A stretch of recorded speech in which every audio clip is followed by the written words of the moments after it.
വാർത്തകളിലേക്ക്. കോഴിക്കോട് താമരശ്ശേരിക്ക് സമീപം പെരുമ്പള്ളിയിൽ ബസ്സും കാറും കൂട്ടിയിടിച്ച് അപകടമുണ്ടായി. 3 പേർക്ക് ഗുരുതരമായി പരിക്കേറ്റു. പരിക്കേറ്റവരെ താമരശ്ശേരി ഗവൺമെന്റ് ഹോസ്പിറ്റലിലും മെഡിക്കൽ കോളേജിലും പ്രവേശിപ്പിച്ചിരിക്കുകയാണ്. ഇംതിയാസ് കരീം വിവരങ്ങളുമായി ചേരുന്നുണ്ട്. ഇംതിയാസ്, എപ്പോഴാണ് ഈ അപകടമുണ്ടായത്? പരിക്കേറ്റവർക്ക് എങ്ങനെയുണ്ട് ഇപ്പോൾ?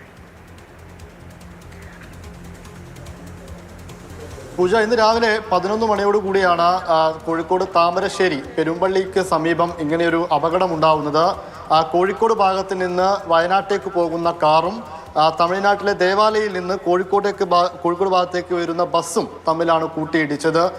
ഈ കാറ് ദിശ തെറ്റി വരികയും അതോടുകൂടി ബസ്സുമായിട്ട് ഇടിക്കുകയുമാണ് ചെയ്തത് എന്നാണ് പ്രാഥമികമായി അവിടെയുള്ള നാട്ടുകാരൊക്കെ പറയുന്നത്. ഈ കാറിൻ്റെ മുൻഭാഗം പൂർണ്ണമായും തകർന്നിട്ടുണ്ട്. കാറിൽ 4 പേരുണ്ടായിരുന്നു. അതിൽ 3 പേർക്ക് ഗുരുതരമായി പരിക്ക് പറ്റിയിട്ടുണ്ട്.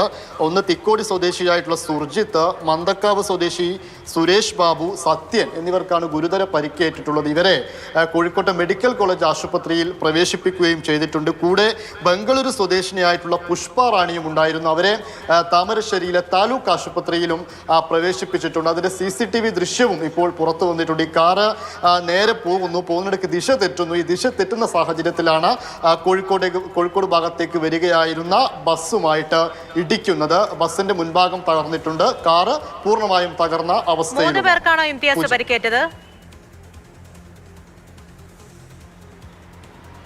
3 പേർക്ക് ഗുരുതര പരിക്കേറ്റിട്ടുണ്ട്. ആ 3 പേരെയാണ് കോഴിക്കോട് മെഡിക്കൽ കോളേജ് ആശുപത്രിയിൽ പ്രവേശിപ്പിച്ചിട്ടുള്ളത്. മറ്റൊന്ന് പുഷ്പ റാണി, ബംഗളൂരു സ്വദേശിനിയാണ്. അവരെ താമരശ്ശേരിയിലെ താലൂക്ക് ആശുപത്രിയിലുമാണ് പ്രവേശിപ്പിച്ചിട്ടുള്ളത്.